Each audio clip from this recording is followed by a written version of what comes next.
Doctor Ratanlal जी की गिरफ्तारी पे आप क्या कहना चाहेंगे, जो गिरफ्तारी की गई है रातों रात? देखो, जो हमारे जो प्रोफेसर थे हिंदू कॉलेज के, वो एक बुद्धिजीवी थे जिन्होंने समाज में जो गैर बराबरी है या समाज में जो बहुत सारी दिक्कतें जो है उसको लेके बोलना उन्होंने शुरू किया। बोलने के साथ साथ उनको रात में गिरफ्तार कर लिया गया।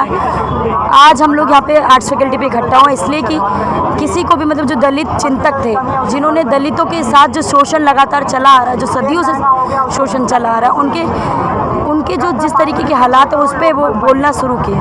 उस पर अगर वो बोल रहे हैं तो यहाँ पे दबाने की बात चल रही है। सरकार जो है बीजेपी सरकार, साफ पता चल रहा है दलित विरोधी है।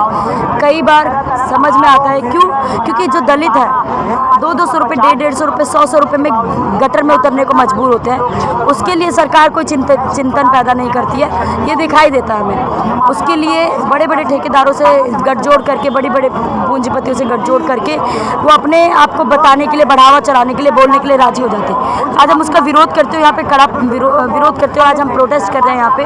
और हम जब तक करेंगे तब तक रतनलाल जो हमारे प्रोफेसर हैं, उन साथी रतनलाल को रिहाई नहीं मिल जाती तब तक हम लोग यहाँ पे डटे हुए हैं। और ये हम सबको, जनता को भी बता देना चाहते हैं कि जिस तरीके से प्रहार किया जा रहा है, यूनिवर्सिटी हो या छोटे मोटे जो कॉलेज है उसमें जो बोलना चाहते हैं, जो असामाजिक जिस तरीके से दिक्कतें हैं उसको चीज़ को सामने लाना चाहते हैं, उन्हीं पे एक बहुत ज़्यादा कड़ा प्रहार किया जाता है सरकार द्वारा। और उसकी कड़ा निंदा करते हुए हम लोग आज यहाँ पे विरोध प्रदर्शन में शामिल हुए। और हम जब तक प्रोटेस्ट करेंगे या विरोध करेंगे जब तक हमारे साथी रतनलाल जी को रिहाई नहीं मिल जाती है।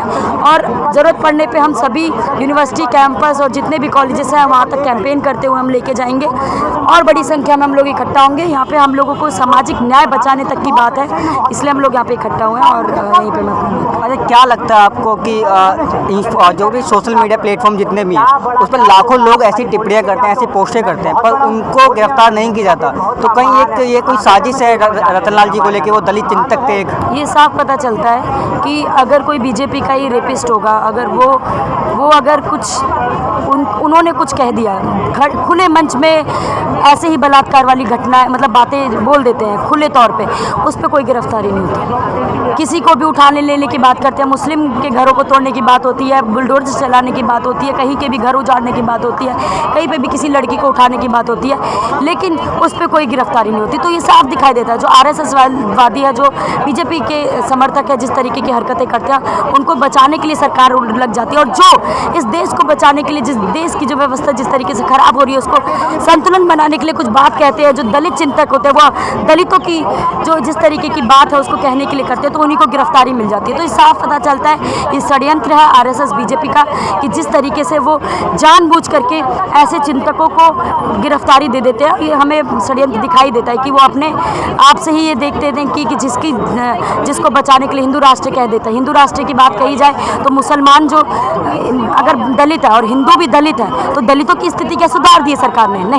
नहीं सुधारी है। कोई मालिक है अगर वो शोषण कर रहा है हिंदू का ही और मालिक भी हिंदू है, तो हिंदू राष्ट्र बराबरी की बात तो आती नहीं है ना। जब बराबरी की बात आती है तो दलित रहता है और हिंदू में ब्राह्मण समाज अलग चले जाता है। वो तो ये हमें साफ दिखाई देता है। वही बात मैं कह रही हूँ, जैसे हिंदू अगर मुसलमान भी होगा, हिंदू अगर दलित भी होगा, अगर मुसलमान भी कोई गरीब परिवार से होगा, उनकी गरीबों की सीमा खत्म करने के लिए हिंदू राष्ट्र कह देते हैं। या अमीर जो हिंदू है या गरीब हिंदू है और वो मालिक है और वो नौकर है, उनकी दिक्कतों को ना बताने चले तो हिंदू राष्ट्र कह देते हैं। या रेपिस्ट कोई हिंदू होगा और वो हिंदू महिला के साथ रेप करेगा, उसको खत्म करने के लिए उस पर कोई चार्ज न लगे, उस चीज़ पे भी वो करने के लिए वो कह देंगे कि हिंदू है। तो ये हमें साफ दिखाई देता है। हिंदू मुसलमान करते करते ये बात नहीं करेंगे शिक्षा की, ये बात नहीं कहेंगे रोजगार की, ये बात नहीं करेंगे कि अस्पतालों की क्या हालत है, ये नहीं बात करेंगे कि महिलाओं की दुर्दशा क्या है, ये बस्तियों में रहने वाली बच्चियों के साथ क्या दशा होती है, वहाँ की महिलाओं के साथ क्या होती है, दिल्ली में पानी नहीं पहुँच पा रहा है इलाकों में, इसकी बात नहीं कहेगी सरकार। ये जो बात कहेगी जानबूझ के राजनीति करेगी, जो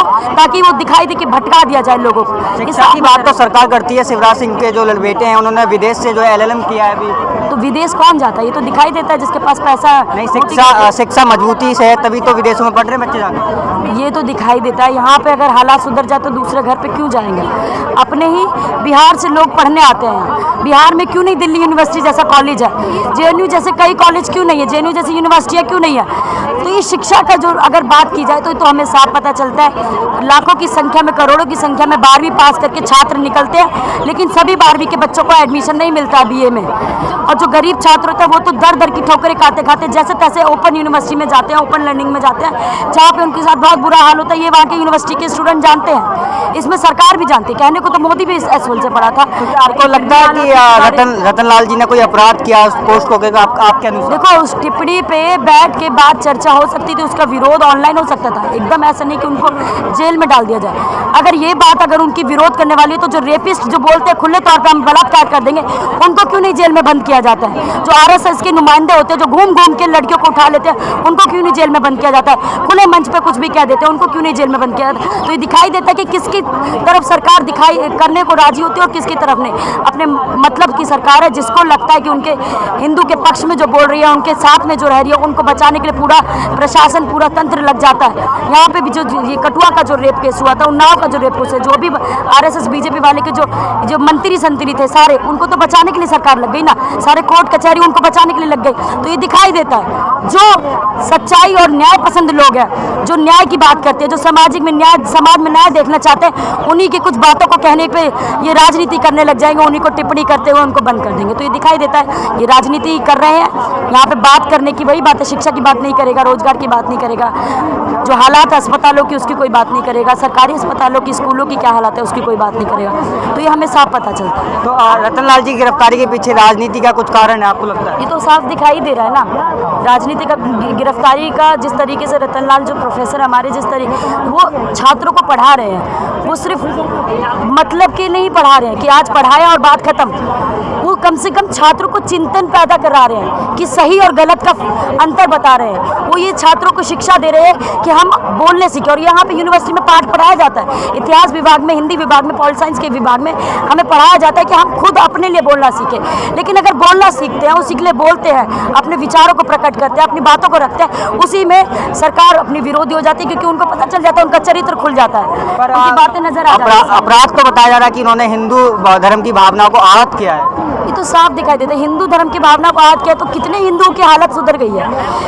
एक तरफ मुसलमानों को रख दो या माइनॉरिटी, सारे जितने भी लोग हैं एक साइड, बाकी हिंदू की क्या हालत है? हिंदू का बच्चा यहाँ पे आ पा रहा है पढ़ने के लिए, हिंदू के बच्चे को नौकरी मिल रही है, हिंदू के बच्चे जो गरीब दलित परिवारों से हैं वो क्या अस्पतालों में इलाज ले पा रहे हैं? सीढ़ियों पर मरने के लिए मजबूर है, लेकिन इलाज नहीं मिल पा रहा है। लॉकडाउन में क्या हालत हुई? हिंदुओं के लिए उन्होंने हालात सुधार दिए। पैदल चलने को 5-5 साल के बच्चे नंगे पैर चल रहे हैं कड़ी धूप में, गर्मियों में। क्या वो हिंदू के लिए उनको दर्द नहीं हुआ? ये सिर्फ दिखावा है। हिंदू हिंदू करते करते सिर्फ ये अपने को अमीर बनाते जाएंगे। इनकी 7-8 पुश्तें नहीं उसके लिए पैसा जमाखोरी कर रहे हैं। ये दिखाई देता है। सरकार ने तो देश को भी विश्व गुरु बना दिया, आप बोल रहे हैं अपना। तो कहने वाली विश्व गुरु की बात है, हमारे गोले पे पता नहीं है, कहीं और हो गया तो हम कह नहीं सकते। यहाँ पे तो पृथ्वी में तो कुछ नजर नहीं आ रहा है। और ये दिखाई देता है कि भाई विश्व गुरु होता तो हम ही अपने आप ही चर्चा करने लगते हैं। आपको इतना प्रचार करने की जरूरत नहीं होती। लाखों करोड़ों रुपए जो इतने बड़े बड़े हाईवे पे, फ्लाईओवर पे भी लगा देते हैं ना होर्डिंग कि हाँ हमारा प्रचार अच्छा है, वो अपने आप ही बोलने लगती जनता। ये करने की जरूरत नहीं होती। जितना करोड़ों रुपए वो लगा रहे हैं ना, वो अगर हकीकत में सरकारी अस्पताल, स्कूलों में और कॉलेजों में लगा देना, अपना भी बच्चे पढ़ के रोजगार ले लेंगे, क्योंकि नहीं करना चाहते। यहाँ पे जिस तरीके के हालात पड़े हुए हैं उसकी चर्चा कोई नहीं करेगा। महिलाओं की संख्या पढ़ाई के क्षेत्र में कम होती जा रही है, उसकी कोई बात नहीं करेगा। लॉकडाउन में कितने हरियाणा में, दिल्ली में मिला के कितने सरकारी स्कूल बंद हुए, उसकी कोई बात नहीं कहेगा कि सरकार ने जो आंकड़े दिखाए, यूपी में भी और अलग अलग राज्यों में देख लीजिए कितने भी बलात्कारों की संख्या आती है ना, उसकी बात कोई नहीं कहेगा। तो ये दिखाई देता है जिस चीज़ को बचाना चाहते हैं उस पर पर्दा लगा देते हैं, उसी पर्दे को अगर कोई उखाड़े तो उसको जेल में रख देते हैं। यही आज हमारे साथ प्रोफेसर के साथ हुआ है और उन्होंने इस चीज़ को निंदा करते हुए उनकी स्पष्टता के साथ सरकार की बातों को खोल के बोला और उन्हीं को आज देखो जेल के हवालात में डाल दिया। और उसकी हम लोग निंदा करते हुए आज यहाँ पे इसीलिए इकट्ठा हुए हैं और जब जरूरत पड़ेगी हम और भी बड़ी संख्या में इकट्ठा होंगे। हम लड़ेंगे क्योंकि अपने ही न्याय के लिए अगर हम नहीं लड़े ना तो जिस तरीके की भारत की दुर्दशा हो गई ना वो नहीं बचने वाला और पब्लिक को भी इकट्ठा होना पड़ेगा, अपने लिए बोलना पड़ेगा। मैं यही से संदेश देना चाहूँगी तमाम जनता के लोगों को, महिलाओं को, पढ़ने वाले छात्रों को, मजदूरों को जो फैक्ट्रियों में मजबूरी में मजदूरी कर रहे हैं, उन अमीरों की मतलब पूरा जिन दिन रात लगा देते हैं, जान लगा देते हैं, उन दलितों की बात क्यों नहीं कहते हैं जो गटरों में 100 रुपए में 150 रुपए में अपनी जान गंवा देते हैं और उनके परिवार वाले बिलखते रह जाते हैं, उनके परिवार वाले ना पढ़ पाते हैं, ना बच्चे इलाज ले पाते हैं, ना कुछ हो पाता है, मरने को मजबूर होते हैं। वो हिंदू के लिए सरकार क्या कहेगी? उस हिंदू की बात करेगी सरकार? क्या हिंदू अमीर वाले हिंदू जो अडानी अंबानी उन्हीं की हिंदू की बात कह रही है क्या? और गरीब में जो हिंदू उनकी बात नहीं है?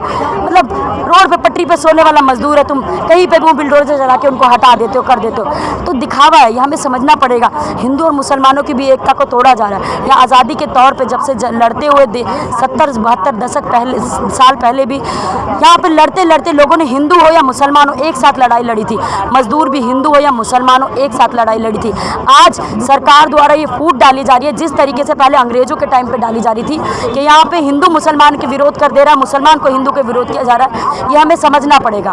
फातिमा शेख और सावित्रीबाई फुले की एकता की ये बात हमें करनी पड़ेगी। भगत सिंह और राजगुरु और सुखदेव की एकता की बात करनी पड़ेगी। अशफाक उल्लाह खां और बाकी जो साथी थे हमारे तमाम जो पूर्वज थे जिससे हमें प्रेरणा लेना पड़ेगा, उनको याद करते हुए आज भी हमें उनके जो आगे दिशा निर्देश है उस पर चलने की ज़रूरत है और अपने देश को बचाने की ज़रूरत है। हिंदू हिंदू कहने से, हम जय माता कहने से अपने देश को नहीं बचा पाएंगे। हमें ज़मीन पर आना पड़ेगा, लड़ना पड़ेगा। अभी ये तय नहीं हुआ कि वो शिवलिंग कथित शिवलिंग है या फाउंटेन है, लेकिन लोगों के भावनाओं को ठेस पहुंचने लगी और कुछ लोग तो आराध्य मानने लगे उन्हें। ये देखो, ये जिस तरीके से फैलाया जाता है ये हमें साफ पता चलना चाहिए।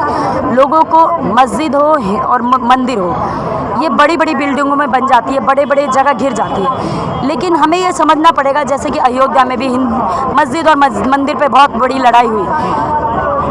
मेरी माँ पढ़ी लिखी नहीं है, मेरी माँ भी 5वीं में भी स्कूल नहीं गई, गांव से पढ़ी हुई है, नहीं पढ़ी है। उन्होंने भी कहा क्या हिंदू और क्या मुसलमान कर रहे हैं, वहाँ पे एक अस्पताल होना चाहिए कि हिंदू का भी बच्चा जाना चाहिए पढ़ने और मुसलमान का भी बच्चा जाना चाहिए, या वहाँ पे मतलब अस्पताल हो, इलाज कराए, या तो एक स्कूल होना चाहिए या कॉलेज होना चाहिए। तुम हिंदू के लिए मंदिर बना दोगे, मस्जिद के लिए मतलब मुसलमानों की जाने की एंट्री खोल दोगे, क्यों कर रहे हो? दोनों को खाने के लिए खाना चाहिए, दोनों को बच्चे को पढ़ने के लिए कॉलेज चाहिए। यहाँ पे कॉलेजों की भी संख्या खराब है, संख्या कम है, सीटें कम है, या लड़ना पड़ता है। हर साल हम यहाँ पे आते हैं, कट ऑफ का विरोध करते हैं कि बड़े बड़े प्राइवेट स्कूल से पढ़ने वाले छात्र जो पैसा दे करके 90-100% लेके आ जाते हैं और एडमिशन ले लेते हैं। गरीब बच्चे कहाँ जाएंगे? 12वीं पास करने वालों की छात्रों की संख्या बहुत ज़्यादा है, लेकिन कहाँ जाते हैं? कोई फैक्ट्रियों में जाते हैं। तो ये हिंदू मुसलमान, ये शिवलिंग, ये ब्रह्मा, ये कुछ भी कहने वाली बात सरकार कहलाती है। यहाँ पे उसी का विरोध करने वाले को जेल में बंद कर दिया था। ये षड्यंत्र सबको समझना ही पड़ेगा और इस चीज़ की, इसकी चालाकी, जिस तरीके से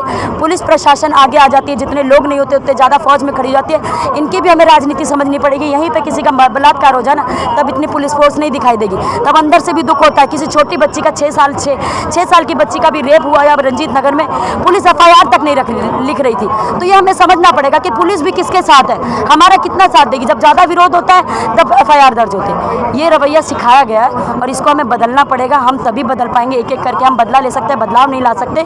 बदलाव के लिए हम लोगों को इकट्ठा होना पड़ेगा, एकजुट होना पड़ेगा, चाहे हिंदू हो, चाहे मुसलमान हो, चाहे सिख हो, चाहे ईसाई हो, किसी भी धर्म को पीछे छोड़ के हमें अपनी जो मुद्दे हैं, इलाज, रोजगार और शिक्षा और बच्चों के लिए बेहतर माहौल, ये सब हमें मुद्दों को लेकर के आगे बढ़ना पड़ेगा और सड़कों पे उतरना पड़ेगा। क्या कहेंगे जिस तरह से रतनलाल जी की गिरफ्तारी हुई है रतनलाल जी की, उसको लेकर आधी रात से जो स्टूडेंट्स हैं, एक्टिविस्ट हैं, वो लगातार प्रोटेस्ट कर रहे हैं, लेकिन अभी प्रशासन या पुलिस के कान पर बंद कर दिया है। क्या कहेंगे? कुछ बताया गया है और इसके लिए आगे की रणनीति क्या बनाई है? देखिए, जो प्रोफेसर रतनलाल को जिस तरह से अनडेमोक्रेटिकली अरेस्ट किया गया है, वो कोई नई बात नहीं है। ऐसा हम देखते हैं कि जो हमारी स्टेट मशीनरी है और स्पेशली जो हमारी सिटिंग गवर्नमेंट है, बीजेपी सरकार है, उसने बार बार इस तरह से जो भी वॉइसेस सोशल जस्टिस के लिए बात करती रही हैं, सामाजिक न्याय के लिए बात कर रही हैं और मार्जिनलाइज कम्युनिटी यानी हाशियाए वर्गों के बारे में बात करती रही है, उनके ऊपर बार बार इस तरह का टारगेटेड अटैक करना बीजेपी और RSS की पुरानी स्ट्रैटेजी रही है।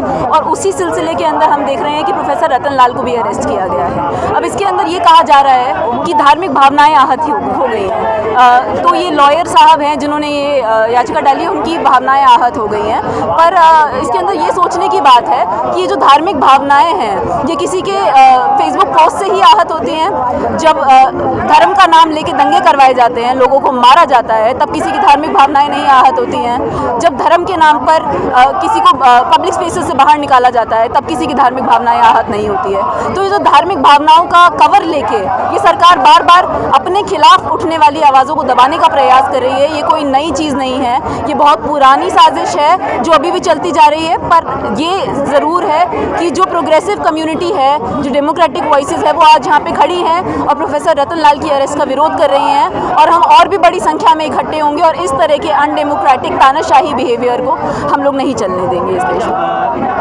भावनाओं तक तो ठीक है, लेकिन एक लाइव शो में एक टीवी एंकर आराध्या तक बता देती है उस जो फाउंटेन या शिवलिंग है तब कहें तो उसको, इस पर क्या कहेंगे?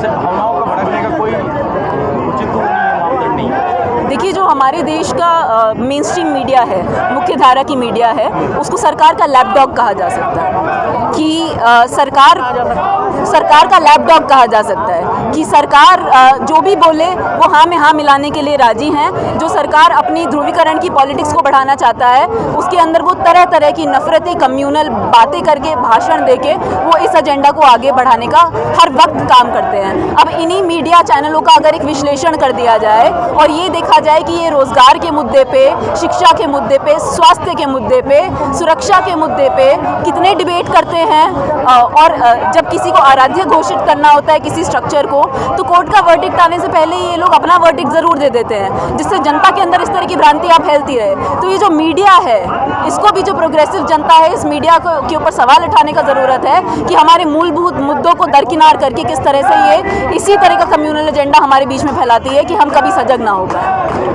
आगे की क्या रणनीति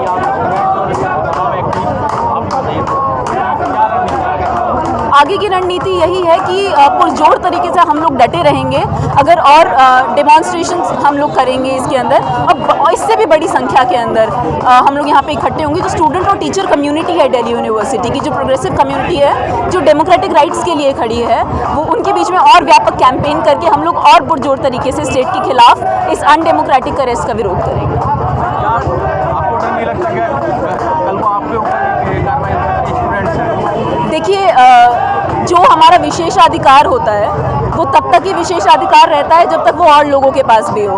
आज प्रोफेसर रतन लाल के ऊपर अटैक हुआ है, कल प्रोफेसर हनी बाबू के ऊपर अटैक हुआ था, उससे पहले प्रोफेसर साई बाबा के ऊपर अटैक हुआ था, और इस तरह से एक एक करके चेरी पिक करके जो भी इनके खिलाफ बात करता है उनके ऊपर ये लोग अटैक कर रहे हैं। तो हमारे लिए और भी ज़रूरी हो जाता है कि हम इससे डरे नहीं और हम साथ में इकट्ठे होकर, एकजुट होकर इसके खिलाफ एक कॉमन स्टैंड लें, एक मजबूत स्टैंड लें, जिससे ये किसी और के साथ होना नॉर्म ना बन जाए। देखिए, मैं उसके समर्थन में हूँ या मैं उसके अगेंस्ट हूँ, ये मुद्दा नहीं है। मुद्दा ये है कि हमारा डेमोक्रेटिक राइट है और फ्रीडम टू एक्सप्रेशन। प्रोफेसर रतन लाल का लोकतांत्रिक अधिकार है कि वो उस तरह का फेसबुक पोस्ट लिखे। मैं उससे इत्तेफाक रखती हूँ या नहीं रखती हूँ, this is beyond the question. ये इस तरह का नैरेटिव बनाया जा रहा है कि आप धार्मिक भावनाएं आहत करने के विरोध में हैं या फिर उसके समर्थन में हैं। हम इस नैरेटिव को रिफ्यूज़ करते हैं। सॉरी, आस्था को ठेस पहुंची है। देखिए, आस्था को ठेस पहुंची है, कितने लोगों की आस्था को ठेस पहुंची है, पहले मैं ये जानना चाहती हूँ। क्या व्यापक जनता जो है, मेहनतकश जनता है इस देश की, वो क्या बैठ के डॉक्टर रतन लाल का फेसबुक पोस्ट ही पढ़ती है जो उसकी धार्मिक भावनाएं उससे इतनी आहत हो जाती हैं? इस देश में तरह तरह की चीज़ें होती हैं जिससे लोगों की भावनाएं आहत होती है। मैं आपको बता दूँ, कोरोना लॉकडाउन के अंदर इतने लोग मच्छर मक्खियों की तरह मरने के लिए मजबूर हुए इस व्यवस्था के अंदर। मेरी भी भावनाएं आहत हुई, पर मेरी उन आहत भावनाओं की क्या कोई सुनवाई है इस सरकार के अंदर? इस यूनिवर्सिटी को प्राइवेटाइज किया जा रहा है। इस यूनिवर्सिटी के अंदर पिछले 30 साल से कोई नया कॉलेज नहीं खोला गया है। मेरी भावनाएं आहत होती है। यहाँ पे जनता व्यापक आंदोलन करती है, पर क्या उन भावनाएं आहत होने का कोई भी रिड्रेसल मैकेनिज्म है इस सरकार के अंदर? तो ऐसा क्यों है कि कुछ विशेष अधिकार प्राप्त लोगों की ही भावनाएं आहत होना एक मुद्दा है जिसको एक एक हफ्ते तक प्राइम टाइम मीडिया के ऊपर डिबेट किया जाएगा? भावनाएं कई तरीकों से आहत होती है। जनता आंदोलन के अंदर आंदोलनरत है, पर उनकी आवाज़ों को दबाया जाता है।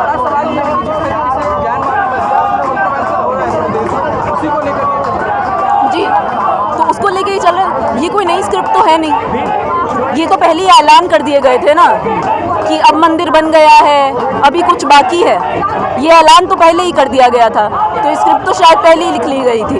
तो ज्ञानव्यापी मस्जिद है, कल कोई और मस्जिद होगी, कोई और मज़ार होगी, कोई और मंदिर होगा, और हमको लगातार इसी झूठे डिबेट में, इसी झूठी बात के अंदर फंसाए रखा जाएगा, जिससे हमारे मूलभूत मुद्दे कभी सामने ना आ पाएँ, जिससे बड़े स्तर के ऊपर केवल यही बात हो कि हिंदू और मुसलमान अलग है, हम अलग नहीं हैं। मेहनतकश जनता एक है, मेहनतकश जनता का हित एक है। हम सबको अस्पताल चाहिए, हम सबको स्कूल चाहिए, हम सबको रोजगार चाहिए, महिला सुरक्षा चाहिए। तो हमको अलग अलग करने के जो ध्रुवीकरण के प्रयास हैं इस सरकार के, मंदिर के नाम पे, मस्जिद के नाम पे, भगवान के नाम पे, हम इनका पूर्ण रूप से इसे खारिज करते हैं और इसके बरक्स हम अपना जन आंदोलन खड़ा करेंगे। कोर्ट ने अभी स्पष्ट नहीं किया है कि ये शिवलिंग है या नहीं है, पर इसके बारे में क्या अपना जैसे डॉक्टर रतन लाल ने इसके बारे में अपना मत रखा फेसबुक पे, चाहे मैं उस मत से वाबस्ता हूँ या नहीं हूँ, पर वो अपने मत रखने के लिए आज़ाद हैं इस देश के अंदर। कोर्ट भी अपना वर्डिक्ट देने के लिए आज़ाद है। हमने देखा है पिछले मामलों में किस तरह के वर्डिक्ट्स आए हैं। तो क्या जनतांत्रिक देश में, जिसको हम लोग लोकतंत्र बोल रहे हैं, क्या उसमें अपना मत रखना भी अब एक जुर्म हो चुका है? ये बड़ा सवाल है जो इस विरोध प्रदर्शन के माध्यम से हम लोग उठाना चाह रहे हैं। अच्छा, गिरफ्तारी तो मोहसिन अंसारी की भी हुई है लीची के पोस्ट को लेके, उस पर कोई प्रदर्शन नहीं किया गया किसी ने? मैं नहीं कह सकती कि किसी ने प्रदर्शन नहीं किया होगा, मैं नहीं जानती। लेकिन ये जमानत लेंगे या रिहाई होना चाहिए? आज सर बरी होना चाहते हैं, क्या इसमें जमानत लेना चाहते हैं, रिहा होना चाहते हैं? रिहाई चाहते हैं, जमानत चाहते हैं आप प्रोफेसर साहब? देखिए, हम चाहते हैं कि उनको जो भी उन पे सारी धाराएं लगाई है वो एक तो गलत तरीके से लगाई गई है। वो सबसे पहले एफआईआर जो है वो पॉश होनी चाहिए, और सिर्फ मामला जो है रतन लाल तक ही सीमित नहीं है। जो भी और पॉलिटिकल प्रिजनर्स है, गौतम नवलखा हो गया, क्योंकि जिस तरह से मोदी सरकार धड़ल्ले से कानूनों का मिसयूज़ कर रही है, तो हम उसके खिलाफ है। बात सिर्फ रतन लाल तक ही नहीं सीमित है। तो एफआईआर जो उनके ऊपर लगी है वो रद्द होनी चाहिए, क्योंकि वो बेबुनियाद है। आप ये कहना चाह रहे हैं कि मतलब जो ट्वीट किया था उन्होंने उस टिप्पणी को, उस पर बात होनी चाहिए थी, बहस होनी चाहिए थी, मुकदमा ना एफआईआर नहीं होनी चाहिए। देखिए, मामला क्या है कि सरकार जो है जानबूझ के इस तरह का नैरेटिव क्रिएट कर रही है। सरकार गरीबी इस देश में बहुत ज़्यादा बढ़ चुकी है, महंगाई इतनी ज़्यादा बढ़ चुकी है, शिक्षा की हालत कितनी ख़राब है, स्वास्थ्य से जो भी सुविधाएं हैं वो गरीबों तक नहीं पहुंची है। तो सरकार जो है जानबूझ के इस तरह का नैरेटिव क्रिएट कर रही है, क्योंकि वो चाहती नहीं है कि जो गरीब समाज से लोग आते हैं उनके जो मूल मुद्दे हैं वो जो है मेन स्ट्रीम में आए। तो सरकार जो है जानबूझ के इस तरह के मुद्दे बना रही है लोगों को बांटने के लिए, क्योंकि वो सिर्फ और सिर्फ अपना विकास करे और जो पूंजीपति है उनका विकास करे। आपको कैसे क्यों लगता है कि जो कार्रवाई हुई है वो गलत हुई है, और इस तरह की कार्रवाई का असर क्या होगा अगर सामाजिक तौर पर इसको देखें? कार्रवाई, हम एक लोकतंत्र में रहते हैं, हर व्यक्ति का अधिकार है कि वो अगर लोकतंत्र में है वो कुछ बोल सके। जब तक अगर कुछ स्पीच है वो वायलेंस को इंसाइट नहीं करे, तब तक लोकतंत्र में बिल्कुल ठीक है। उनके पोस्ट से कोई वायलेंस तो हुआ नहीं है, बल्कि हरिद्वार में जिस तरह का भाषण दिया गया, निरंकारी मैदान में जिस तरह के भाषण दिए गए, वो सीधे तौर पे उन पे कार्रवाई होनी चाहिए। तो उन पे बड़ी देर से कार्रवाई करी गई, बहुतों पे कार्रवाई भी नहीं करी गई। तो हम लोकतंत्र में रहते हैं, सबका अधिकार है अभिव्यक्ति का। प्रोफेसर रतन लाल ने सोशल मीडिया पर आकर ये बात भी कही थी कि जब किसानों को खालिस्तानी कहा जाता, आतंकवादी कहा जाता, जब किसी भावनाओं को भेजती है, उनके खिलाफ भी एक जो मतलब सरदार है वो अपशब्द कहते हैं, उनकी भावनाओं को कैसे ठेस पहुँच जाती है, इस पर भी उन्होंने सवाल उठाया, क्योंकि वो तो सिख धर्म से है और इसमें तो कोई ऐसा है नहीं। तो कुछ चीज़ें जो है वो रिप्लांट कर तय की जा रही है, ऐसा उन्होंने आशंका जताई थी। आपको क्या लगता है? अगर हाल ही में आप जितने भी बीजेपी गवर्नमेंट के स्टेप्स देखेंगे वो सीधे तौर पे दिखाते हैं कि पूरी तरह से प्लान्ड है। जिस तरह से अभी डेमोलिशन एक्टिविटीज़ चल रही है पूरे दिल्ली में, जहांगीरपुरी में हुई, फिर शाहीन बाग में हुई, इससे पहले तो कभी नहीं हुई। इससे पहले भी बहुत सारी अनऑथराइज कॉलोनीज़ थी, इससे पहले तो कभी नहीं हुई। तो सीधे तौर पे दिखा रहे हैं कि 2024 के चुनाव है, बहुत सारे राज्यों में अभी चुनाव आ रहे हैं, तो सरकार जानबूझ के इस तरह के कदम उठा रही है कि वो एक नैरेटिव क्रिएट करे इस देश में, जहाँ पे हिंदू हिंदू मुसलमान के जो भी डिवीज़न है उनको डिवीज़न को वो बीच में ला रही है कि जो आम आदमी के मुद्दे हैं वो लोगों तक पहुंच ही नहीं पाए। तो सरकार जो है जानबूझ के इस तरह का नैरेटिव क्रिएट करी और ये हाल ही में जो भी उनके स्टेप्स है उससे साफ साफ दिखाई देता है। तो अब क्या लगता है आगे की क्या तैयारी है? देखिए हमारी तैयारी ये है कि जितने भी पॉलिटिकल प्रिजनर्स हैं, सिर्फ रतन लाल नहीं, हम इसको लेके अपना आंदोलन आगे बढ़ाएंगे, चाहे हमको दिल्ली पुलिस क्वार्टर में विरोध प्रदर्शन करना हो, जो भी पुलिस हेडक्वार्टर है, या फिर हमको जिस भी मंत्री के ऑफिस के बाहर हमको विरोध प्रदर्शन करना है, हम करेंगे आगे जाकर और हम अपने आंदोलन को और ज़्यादा तेज़ करेंगे। अच्छा, जैसे प्रशासन ने तैयारियां की थी उस हिसाब से आंदोलन कमजोर रहा। नहीं, हमारा प्रशासन बहुत ज़्यादा था, पुलिस बहुत ज़्यादा, लेकिन आंदोलनकारी कम थे। देखिए आंदोलनकारी जो है सिर्फ यहाँ पे मौजूद नहीं है, सोशल मीडिया में भी रतन लाल या फिर जिस तरह की भी डेमोक्रेटिक वॉइसेस को कर्ब करा जा रहा है उसको लेकर सोशल मीडिया में बहुत ज़्यादा लोग जो है मोदी गवर्नमेंट के खिलाफ है। यहाँ पे बेशक अभी संख्या कम लग रही होगी, परंतु इसका मतलब ये नहीं है कि लोगों के अंदर गुस्सा नहीं है, लोग जानते नहीं है कि किस तरह से डेमोक्रेटिक वॉइसेस को कर्ब करा जा रहा है। लेकिन जिस तरह से टिप्पणी की गई थी, सत्ता पक्ष के लोग कुछ उस टिप्पणी के खिलाफ खड़े हो गए थे, लेकिन गिरफ्तारी हो गई है डॉक्टर रतन लाल की, लेकिन विपक्ष के किसी नेता की अभी तक कोई प्रतिक्रिया नहीं है। विपक्ष हो या फिर जो भी सत्ता में है वो सभी एक ही थाली के चट्टे बट्टे हैं। कांग्रेस सरकार के समय यूएपीए आया था, तो एक ही थाली के चट्टे बट्टे, हमको उनसे मतलब नहीं है, क्योंकि हमें पता है कि जब वो सरकार में आएंगे वो भी इसी तरह का काम करेंगे। सीधी सी बात है कि जो प्रगतिशील ताकतें हैं, जो प्रगतिशील आवाज़ें उठाते हैं, वो हमेशा से ही अगर लोकतंत्र को कमज़ोर करा जा रहा है उसके खिलाफ आवाज़ उठाता रहे और गरीबों के जो मुद्दे हैं, चाहे वो शिक्षा हो, स्वास्थ्य का मुद्दा हो, गैर बराबरी का मुद्दा हो, उसके खिलाफ वो हमेशा आवाज़ उठाते रहे और उठाते रहेंगे। अच्छा, ये माना जाए कि जो तथाकथित शिवलिंग है वो विपक्ष ने भी उसे मान लिया है कि वो वाकई में ही जो बीजेपी है, चाहे वो माने या ना माने, उससे देखिए एक गरीब इंसान का पेट तो भरेगा नहीं, उसके बच्चे को शिक्षा तो मिलेगी नहीं, उसको अस्पताल में अच्छी सुविधाएं तो मिलेगी नहीं। सीधी सी बात है, जो विपक्ष वाले भी है वो भी अपनी राजनीति बरकरार रखने के लिए जानबूझ के कुछ मुद्दे उठाते हैं। अच्छा, प्रोफेसर साहब, विवादों से पुराना नाता है, क्या मानते जानते कि विवाद जो आप कह रहे हैं कि उनका पुराना रिश्ता है विवाद से, अगर कोई व्यक्ति गैर बराबरी के खिलाफ आवाज़ उठाता है, कोई व्यक्ति अगर ये बोलता है कि गरीबों के बच्चों को अभी तक शिक्षा नहीं प्राप्त हो रही, तो जो सत्ता में रहता है वो हमेशा से ही इसको एक विवाद शब्द दिया जाता है। परंतु अगर आप उनको पढ़ेंगे तो ये कोई भी विवाद, कोई ऐसा कोई बयान नहीं दिया। सीधा सा बात है, जो सच्चाई उन्होंने वो सामने रखी है।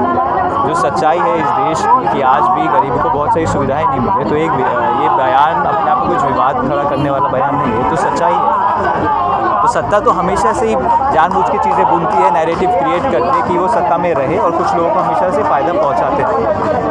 कितने ये जो ड्यू यूनिवर्सिटी है, कितने लोग हैं प्रोफेसर से विचारों से संतुष्ट हैं? सारे ज़्यादातर प्रोफेसर जो है उनसे उन्होंने जो भी पोस्ट लिखा उसके समर्थन में, जो उनकी जो freedom of speech and expression जो कर्व का गया उसके वो साथ खड़े, और यहाँ पे बहुत सारे आज प्रोफेसर मौजूद भी थे। तो जो freedom of speech and expression के खिलाफ मोदी सरकार अपने कदम उठा है, उसके खिलाफ प्रोफेसर जो यहाँ पे आज मौजूद है। आज आज़ादी के साथ लाइबिलिटीज़ भी होती है आदमी के साथ। देखिए, आज़ादी के साथ आप ठीक कह रहे हैं, लाइबिलिटीज़ होती है और संविधान में रेस्ट्रिक्शंस भी है, परंतु उन्होंने उस दायरे को क्रॉस नहीं किया है। सुप्रीम कोर्ट की अभी एक जजमेंट है, उसमें क्लियरली ये बोला गया कि जब तक आपकी स्पीच वायलेंस को इंसाइट नहीं करेगी तब तक डेमोक्रेटिक कंट्री में ये पूरी तरह से ठीक है, और कोई वायलेंस इंसाइट नहीं हुआ है तो डेमोक्रेटिक कंट्री में पूरी तरह से ठीक है।